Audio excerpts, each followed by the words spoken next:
Now on 5, the new series of Revealed continues with an investigation into the claims that Edward VIII was a Nazi sympathiser.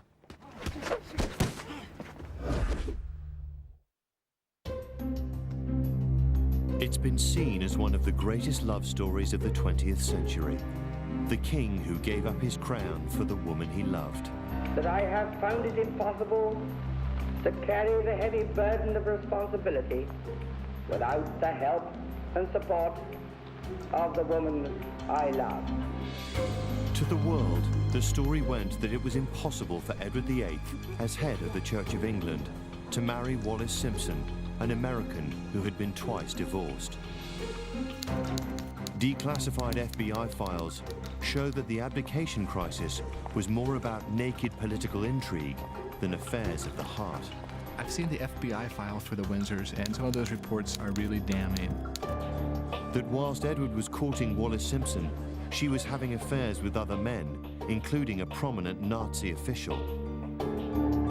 That Edward was a Nazi sympathiser who wanted to keep Britain out of the war at almost any cost. That Winston Churchill saw the couple as such a threat, he forced them into virtual exile.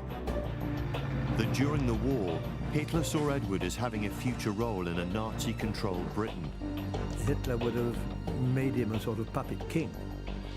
God knows what would have happened after that. These alarming files reveal to what extent the British and American government saw this couple as a major threat to national security.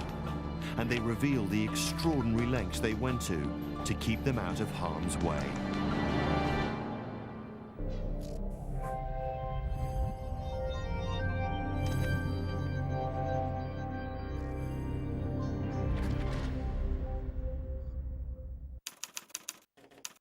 Britain has been waging war against Nazi Germany for a year and a half.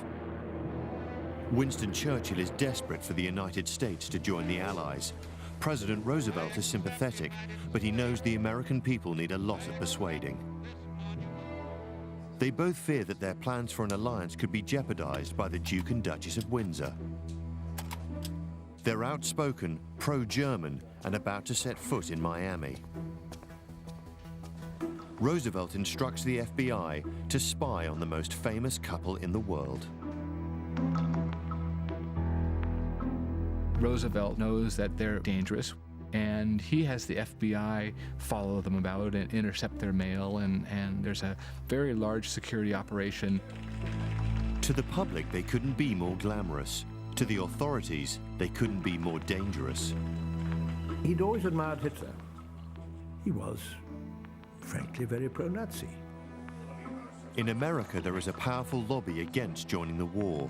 Churchill can ill afford any negative publicity from the Windsors. So on their arrival in Miami, a PR man is assigned to muzzle any remarks they might make. The Duchess and I are naturally very glad to set foot in America again. So every move they make is monitored. Even their dry cleaning is inspected. Now, FBI files running to 227 pages have been released under the Freedom of Information Act. For some time, the British government has known that the Duchess of Windsor was exceedingly pro-German in her sympathies and connections. And there is strong reason to believe that this is the reason why she was considered so obnoxious to the British government. They refused to permit Edward to marry her and maintain the throne. The FBI were fed their information on the Windsors from British intelligence, who in 1935 had taken the unprecedented step of following the couple. The Duke was then the Prince of Wales and heir to the throne. Special Branch knew that his lover, Wallis Simpson, was not only married and once divorced, but they also believed she was promiscuous. Their files record, "She was regarded as a person very fond of the company of men, and to have had many affairs. She was with different men at these addresses." The British Secret Service were watching the Windsors pretty closely and reporting on their every movement. Detectives discovered that one of the men Wallis Simpson was seeing as well as the Prince was a 36-year-old car salesman called Guy Trundle. Through their surveillance, they uncovered the fact that Wallis was introducing the heir to the throne to a range of unsavory characters. Among them, the scandalous socialite Lady Emerald Cunard. Their report describes her as a drug addict, a mother of notorious Nancy Cunard, who is very partial to coloured men and who scandalised society by living in a Negro district of New York. Through Lady Cunard, Prince Edward was introduced to Sir Oswald Mosley, leader of the British Union of Fascists who were causing riots across London. Edward inquired as to how many supporters Mosley had for his British Union of Fascists. But there were far more dangerous fascists who were only too eager to meet the prince and especially his new lover. Through Lady Cunard, Edward and Wallis were introduced to an ambitious German diplomat called Joachim von Ribbentrop. Hitler had appointed Ribbentrop to be Germany's special envoy to Great Britain, with the task of building a strong alliance between the two countries. And according to the FBI files, it wasn't long before von Ribbentrop and Wallis started an affair. This is confirmed in an interview given to the FBI by a close German relative of Edward's, Duke Karl Alexander of Württemberg, who had become a priest. He knew definitely that von Ribbentrop, while in England, sent the then Wallis Simpson 17 carnations every day. The 17 supposedly represented the number of times they'd slept together. There were widespread rumors that they were romantically involved, and I don't think it's possible to prove that was the case, but that was certainly the buzz in these circles.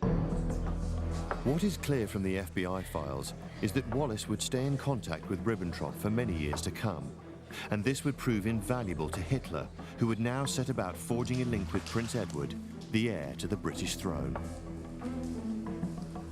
Hitler was trying to develop a relationship with Edward with the goal of ultimately manipulating him, using him to form this Anglo-German alliance. Wallis's continuing relationship with Ribbentrop would prove to be dangerous. Ribbentrop would rise quickly through the ranks, becoming Hitler's foreign minister.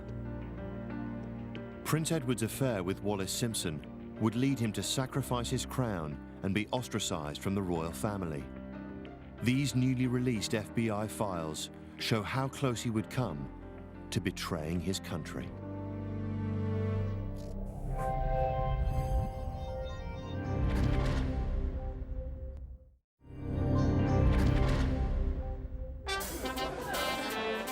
Long before he fell under Wallis Simpson's spell, Edward, Prince of Wales, was the most eligible bachelor in the world. A fearless horseman, athlete and pilot, he gave a sheen to the monarchy not seen before, entrancing the British public. He wore these sort of rather ridiculous clothes, and he winked awfully well, and he grinned slyly out of the side of his mouth, and everybody rather loved it, you know. He was good-looking and boyish and approachable and charming, and the crowds loved him. He was at the forefront of fashion, popularizing his very own Windsor knot. He was a handsome playboy with a lot of charm, and a wonderful contrast to his father, King George V, who never cracked a smile at all, ever, and never told, as far as I know, a joke. If he did, I bet it was a very bad one. Prince Edward was born on the 23rd of June, 1894. His upbringing was harsh and disciplined, with spells in both the Royal Navy and the Grenadier Guards. I think he'd got it into his head that he was a wonder boy, really, and that the duties were something that were put upon him. Unlike his father, George V, Prince Edward liked to travel. One of his earliest trips was to Germany in 1913, where there were close family ties. The family saw themselves as German. They were very comfortable speaking German at home, and Edward on several occasions referred to German as his mother language, as his Muttersprache. But in 1917, Edward's father, George V, changed the family name from Saxe-Coburg-Gotha to Windsor. This was an attempt to make the family appear more English, and of course they fabricated the name of Windsor. They took it from one of their castles, and it's purely invented. Prince Edward made 16 tours to the far-flung corners of the globe. He became the face of the British crown abroad, and it made him enormously popular. Let me emphasize his overpowering capacity, when he chose to use it, to make people practically fall down in his path and kiss his feet. The effect was remarkable. His adventures abroad were captured on film, enthralling the British public, accustomed to the stuffy formality of a remote royal family. He was mobbed. He was treated like Prince William today times 10.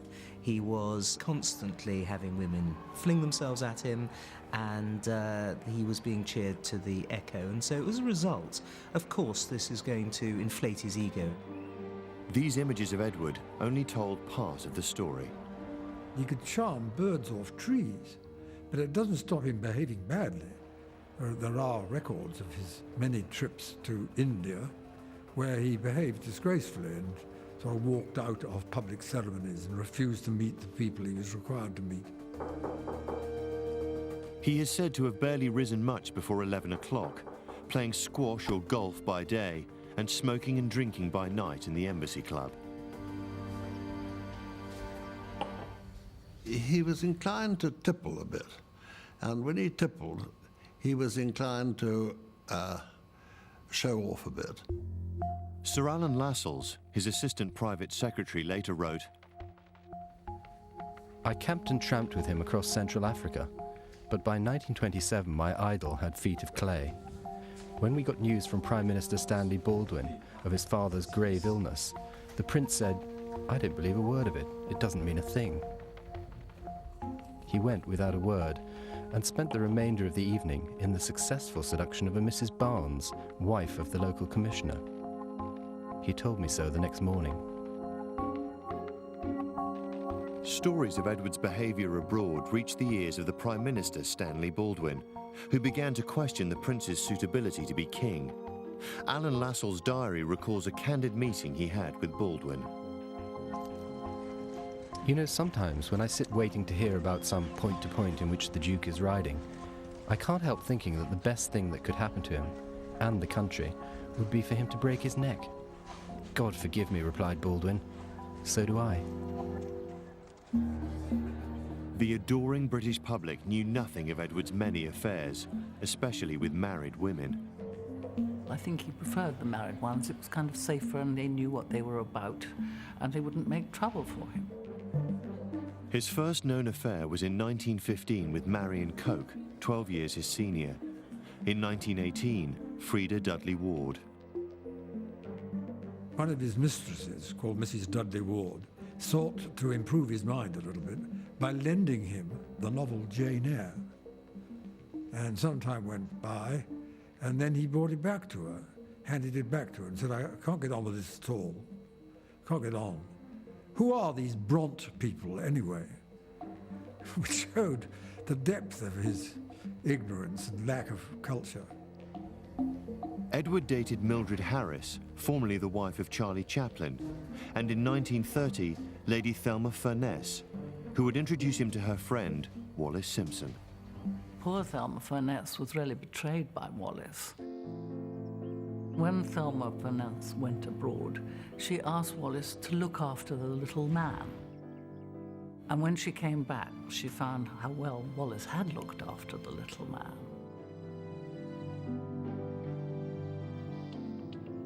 Wallis Simpson was born Bessie Wallace Warfield in Pennsylvania in 1896. You could say she was a gold digger. I mean, she was one of those women who can only see their way through marriages to rich men. Twice married, Wallis is believed to have once had an affair with Count Galeazzo Ciano, later to become Mussolini's son-in-law. It's believed she became pregnant by him and had an abortion which left her unable to conceive. Wallis became Edward's mistress while she was still married to her second husband, Ernest Simpson. The king despaired.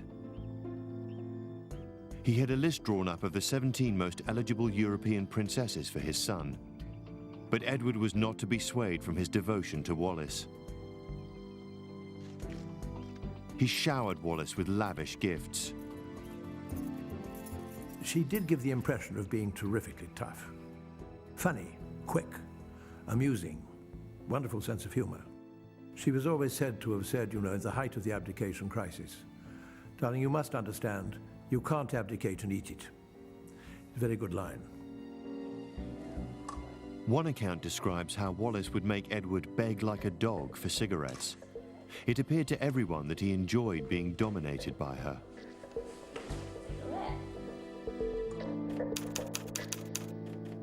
One of the FBI statements taken from Edward's relative, Father Odo, recalls how Wallis had told a public party that the Duke is impotent, and although he'd tried sexual intercourse with numerous women, they'd been unsuccessful in satisfying his passions. The Duchess had been the only woman able to satisfactorily gratify the Duke's sexual desires. In 1935, the intimacy of an American divorcee to the heir to the throne drew the attention of Special Branch. But they weren't the only party who could see the power Wallis Simpson wielded over the prince.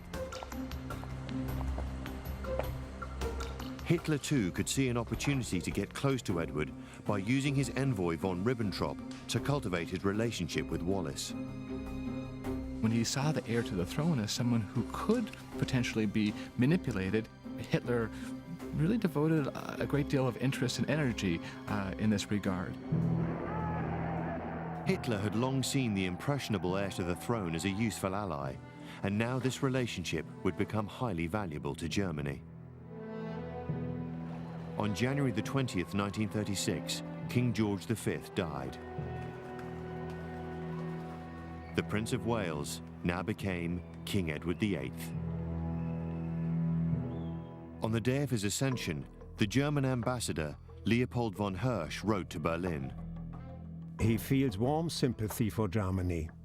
I am convinced that his friendly attitude towards Germany might in time come to exercise a certain amount of influence on the shaping of British foreign policy. It was crucial for Hitler to have King Edward's support.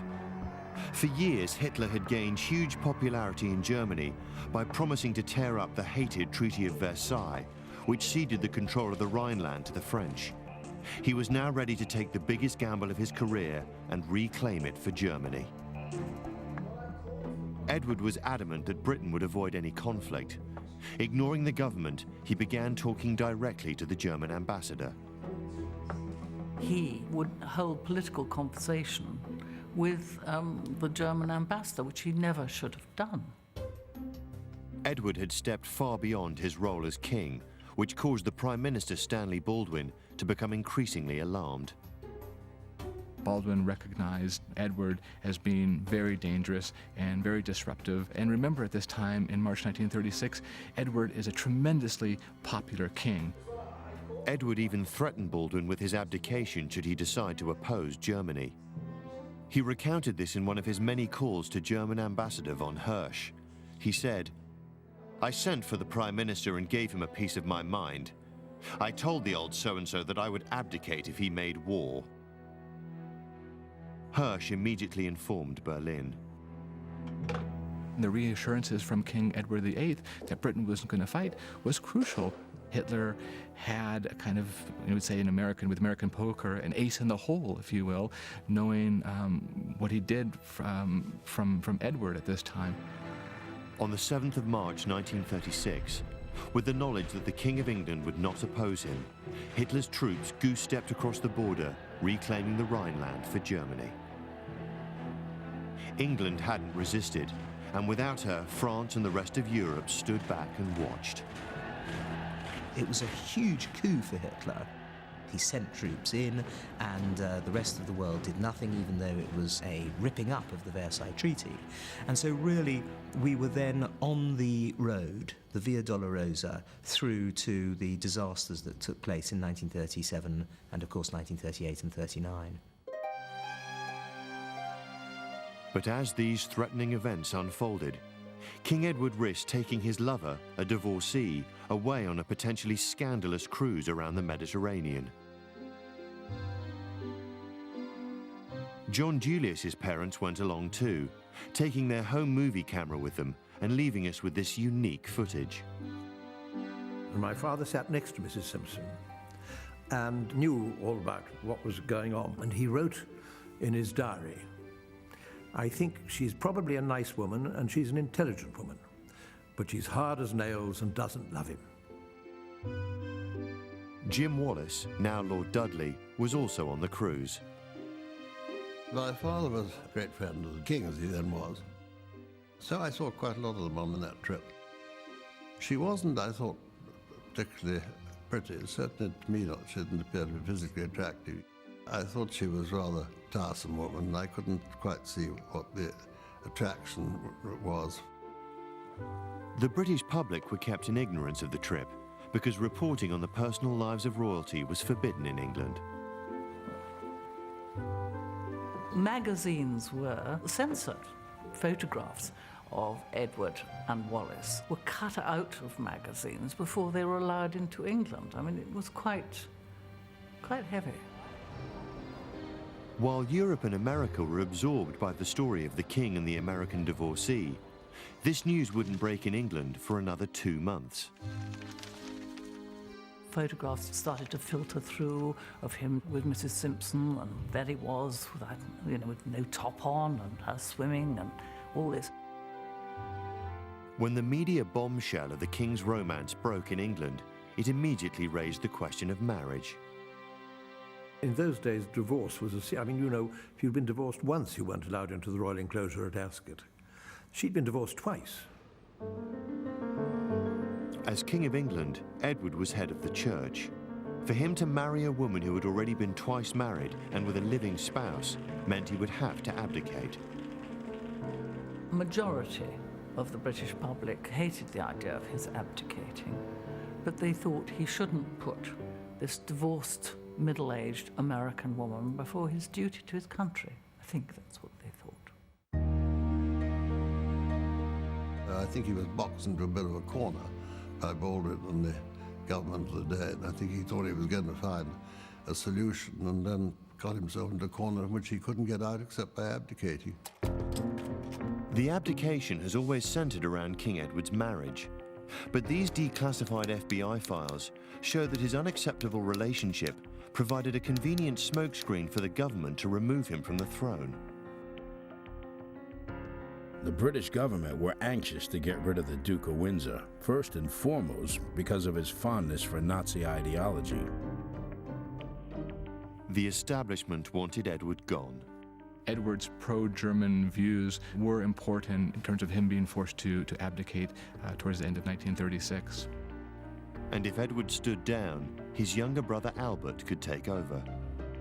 Baldwin could clearly see the positive side to this crisis, and I think Baldwin thought Albert preferable to Edward. Undoubtedly, that was the case.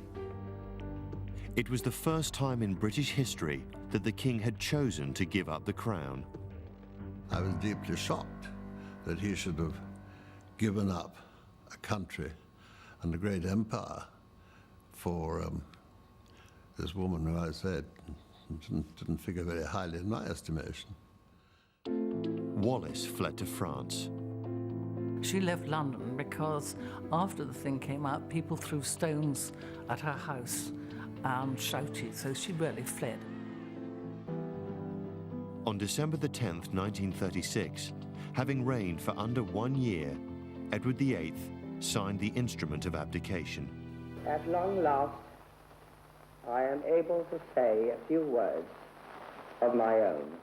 That I have found it impossible to carry the heavy burden of responsibility and to discharge my duties as king as I would wish to do without the help and support of the woman I love. Edward's younger brother stepped onto the throne to become King George VI. Edward left the country. England had rid herself of a liability. But no one realized just how close they would come to having Edward back. as the FBI files reveal, this time with the backing of Hitler.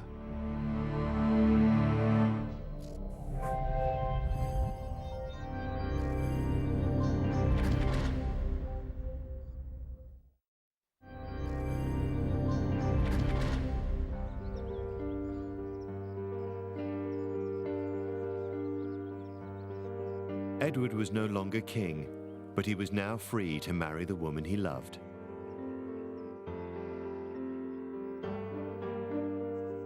Edward and Wallis were married at the Chateau de Condé in France on the 3rd of June 1937.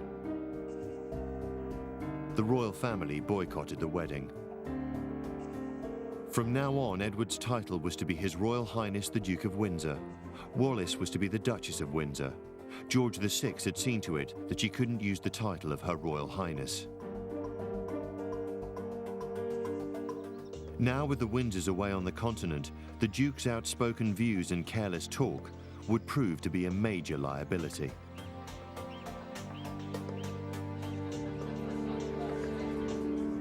At a party in Vienna in June 1937, a young American diplomat confided in him that the Americans had finally cracked Italy's intelligence codes.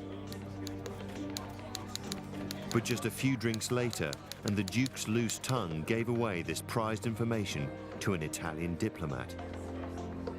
This was a real blunder. It was very problematic. The fact that the Americans are listening to you or have cracked your codes, and that had serious implications. When US President Roosevelt was informed of this serious leak, it confirmed his long-held suspicions about the Duke. The Duke and Duchess were falling into dubious company.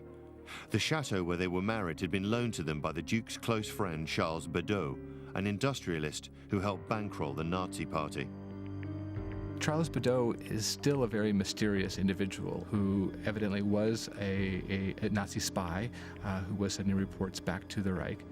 Badeau arranged for the Windsors to visit Germany in October 1937. Against Churchill's advice, they chose to sail there on the German ship, the Bremen. British politicians were somewhere between apprehensive and horrified at the thought of Edward and Wallis going on this tour. Berlin.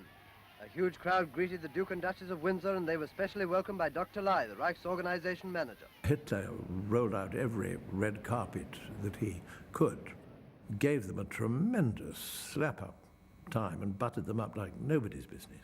Later in the day, the Duke attended a workers' concert.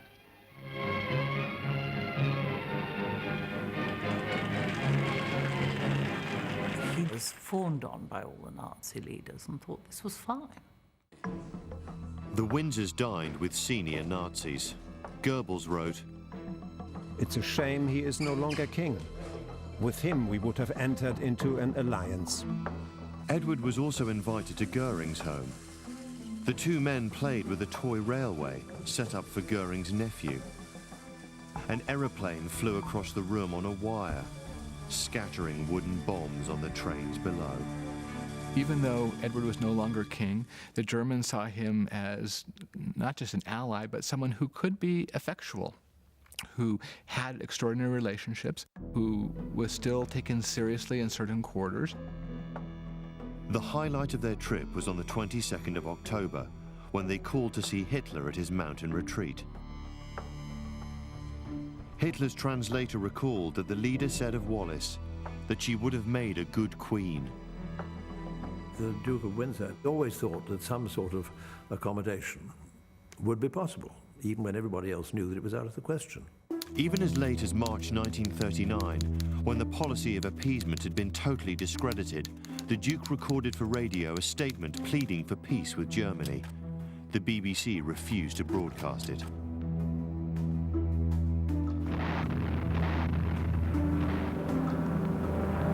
On the 3rd of September that year, Britain declared war on Germany.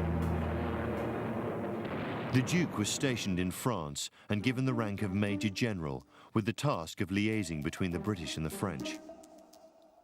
But it wasn't a real job. It was a job that any number of other people were doing much more effectively. Churchill distrusted him and made sure he was kept away from any real intelligence. The Duke realised what the Prime Minister was doing and vented his frustration in a stream of letters to Churchill, blaming the King, being merely fresh evidence of my brother's continued efforts to humiliate me. And he mocked British intelligence services by writing on the envelope, "To whomsoever steams this letter open, I hope you are as edified at the contents of this letter as I am over having to write them." Winston Churchill, of course, is trying to fight the war at this stage. He's got far more important things to worry about. The Battle of Britain is being fought. It's a national crisis. The nation is in peril such it hadn't been since the days of Napoleon.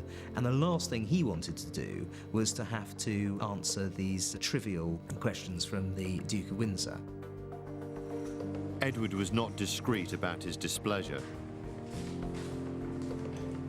On the 27th of January 1940, the German minister at The Hague, Count von Zech-Berkes-Roeder, wrote, "The Duke has openly expressed dissatisfaction about his treatment, which has given me the opportunity to establish lines leading directly to him." With Hitler's armies now on an offensive across Europe, the Duke's tendency towards reckless indiscretion could now have serious consequences. The Germans were poised to invade France, and the Allies predicted the attack to come from one of three possible directions. The lowlands of Belgium, ideal for Hitler's tanks, the heavily defended Maginot Line, or through the densely wooded Ardennes. Hitler planned to attack across the lowlands and dispatched his battle plans by plane, but it crashed in Belgium. The pilot tried to destroy these critical papers, but the Germans didn't know whether they had fallen into Allied hands. Hitler stood down 50 divisions and waited. But not for long, because the Duke of Windsor told the German minister at The Hague that the Allied War Council had been discussing some German invasion plans rescued from a crashed plane. When Hitler heard of this, he quickly changed his attack. Wrong-footing the Allies, he sent his tanks through the lightly defended Ardennes. German armies swarmed into France, and by May 1940 were threatening Paris. It is remarkable that Hitler and the Germans attacked just in the right place. Hitler and the Germans could not have done it any better. It was absolutely spot-on brilliant. But certainly allegations have been made against the Duke and Duchess of Windsor that they either knowingly or unknowingly helped the Germans in this regard. Now the Duke would cause Winston Churchill further anxiety. Instead of evacuating with his regiment, he immediately fled, and with Wallis travelled south to Biarritz. His close friend and assistant Major Metcalfe returned to their quarters to find that the Duke had stripped them bare and taken all the cars. He wrote, "He has run like two rabbits. He deserted his job in 1936. Well, he's deserted his country now. It's the end." The newly released FBI files also reveal the Duchess's astonishing leaks to the Nazis via von Ribbentrop. The Duchess was obtaining a variety of information concerning official activities which she was passing on to the Germans. The files describe how the Windsors moved to a hotel in Biarritz. Within minutes of them checking in, the Duchess had informed von Ribbentrop of their whereabouts. To Churchill's alarm, Berlin radio were proudly able to announce not only where the Windsors were staying, but even their room number. While France was falling and thousands of British soldiers were being evacuated from Dunkirk, Wallis contacted the Gestapo to request that her maid be sent to collect some of their belongings from their Paris residence. Now Italy declared war on France, and to Churchill's consternation, the Duke and Duchess fled south again. The Windsors had to leave the country, and instead of coming back to Britain, which is what they should have done, they went to fascist Spain. And they fell in with a large number of pretty dodgy people, dodgy businessmen, fascists, really the detritus of society. The news of the Windsors' arrival in Madrid caused great excitement in Berlin. With France in German hands, Hitler believed that Britain would be next. He thought that Edward could be used to urge the British people to accept German occupation, with him returning as their king. All they had to do was grab him. There was a German plan to send in paratroopers and kidnap the Duke and Duchess. And Winston Churchill was very keen indeed to get them back to Britain and out of harm's way. Hitler's plan of using the Duke as a puppet king was not so far-fetched. Overhearing their conversation at table, the American ambassador wrote an alarm to the US Secretary of State. The Duke of Windsor declared that the most important thing now to be done was to end the war before thousands more were killed or maimed to save the faces of a few politicians. When Churchill heard of this, he ordered the Duke back to Britain or face a court-martial. The Duke and Duchess of Windsor show themselves pretty much at their worst in this period, when they are making up any kind of excuses for not coming home. To get them back to Britain, Churchill sends them to Portugal. There's this cat and mouse game between both sides as they try to secure the Windsors for their own purposes. The Duke and Duchess safely crossed the Portuguese border and headed for Estoril. But to Churchill's horror, they fell again into dubious company. Portugal was neutral at that time, and I think that the concern of Winston was really that Estoril was rather a hotbed of German spies and one thing and another. They were now put up by a wealthy Nazi supporter called Ricardo Silva. They were fascists. He didn't mind that. He felt quite at home with that. The Duke of Windsor rather liked sort of hanging about the swimming pool of this rather right-wing Portuguese banker. A British official in Lisbon, David Eccles, wrote, I distrust the Duke of Windsor. I shall watch him at breakfast, lunch and dinner with a critical eye. This was justified, as on July the 11th, the Duke would come out with his most damning and remarkable comment, which the German ambassador in Lisbon passed to Berlin. The Duke believes with certainty that continued heavy bombing would make England ready for peace. Hitler had the idea that the bombing of the United Kingdom would send people into a panic and would induce the British people to turn against the rulers. That there would be an opportunity to bring the Duke of Windsor back as the sovereign. Churchill had to get them out of the way, and he scoured the globe, hitting upon the Bahamas as a place to send the Windsors into exile. So on the 1st of August 1940, having kept the ship waiting for 6 hours, the Duke and Duchess sailed from Lisbon, bound for the Bahamas. Frank Giles, a young diplomat, was sent to welcome the couple when they broke their journey in Bermuda. When we arrived at Government House, after the ceremonies were over, he came into my study and said, why did no one curtsy to my wife? Who ordered this? So I simply handed him a copy of the cable that we had received from London, in which these instructions were set forth. And he looked at it and his face darkened, and he said, this is all the Queen's doing. My brother is all right. The Queen is behind this, and left the room in a rage. The Duke and Duchess were disowned by the British royal family and shunned by the British government. Now they were sent into exile. But as the newly released FBI files show, even in the inconsequential role as governor of the Bahamas, Edward's outspoken views would threaten to jeopardize Churchill's plans of bringing America in on the Allies' side.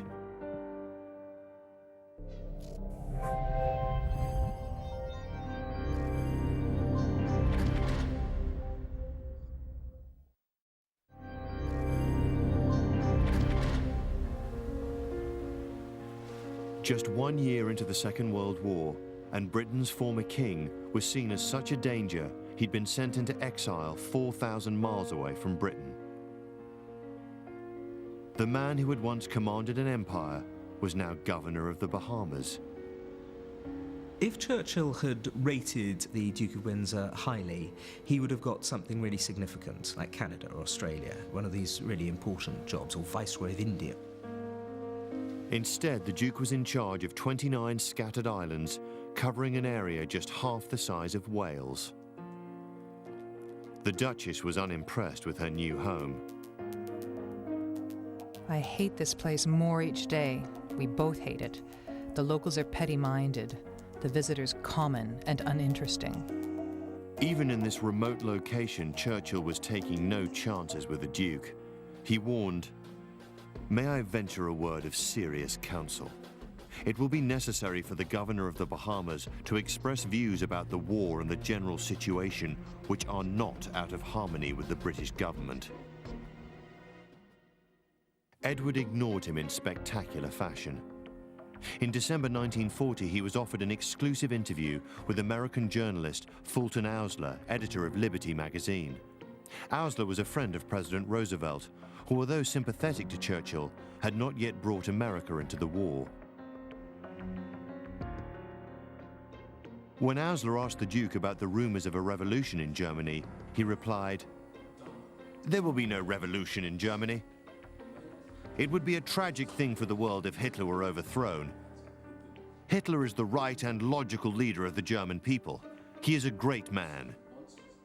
Tell Mr. Roosevelt that if he will make an offer of intervention for peace, that the Duke of Windsor will instantly issue a statement supporting it. And that will start a revolution in England that will force peace." Churchill was outraged, describing the Duke's words as defeatist and pro-Nazi. The article was heavily censored. 4 months later, when the Duke and Duchess arrived in Miami, Churchill and Roosevelt took no risks. The Windsors were put under 24-hour surveillance. Every dinner they attended, every call they made, every golf course they visited was monitored.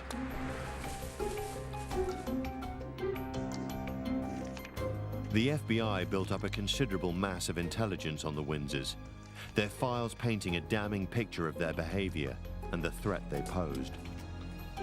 Clearly, the outlines of this history become evident, that the Duke and Duchess were pro-German, were sympathetic to National Socialism, wanted to negotiate a peace, wanted to come back to and return to the throne in the United Kingdom. The Duke and Duchess never fulfilled their 5-year term in the Bahamas. They announced their resignation in January 1945. Before leaving, the Duke was overheard as saying, "After the war is over and Hitler has crushed the Americans, we'll take over. The British don't want me as their king, but I'll be back as their leader." The Duke and Duchess, unwelcome in England, settled in France, where they remained in a luxurious house near Paris for the rest of their lives. Frank Giles and his wife dined with them on several occasions and found that the Duke's political outbursts continued to cause alarm. It must have been the middle 50s. When Eden had become Prime Minister, he said, "Oh, Eden, he really helped to bring the war on." And then there was a short pause, and then he added, "And of course Roosevelt and the Jews." And I thought this was such an outrageous thing to say that I seriously thought of leaving the room. The royal family never forgave them for what they had done. It even said that when Edward did go and see his brother George VI at Buckingham Palace, that the Queen Mother would disappear. She didn't want to see him. They all regarded it as a terrible betrayal. Edward died in 1972. He was buried at Windsor Castle. Wallis lived until the age of 90. When she died in 1986, she was buried next to him. Her headstone read simply, "Wallis, Duchess of Windsor." She was never given a royal title. The romance of the handsome young king who gave up his throne for the love of an unsuitable woman is only one side of the story. Edward VIII was a Nazi sympathizer who compromised Britain's war effort at a time of great national peril. When he abdicated, it was believed that he had averted a constitutional crisis. But had he remained as king, the consequences for Britain could have been truly calamitous.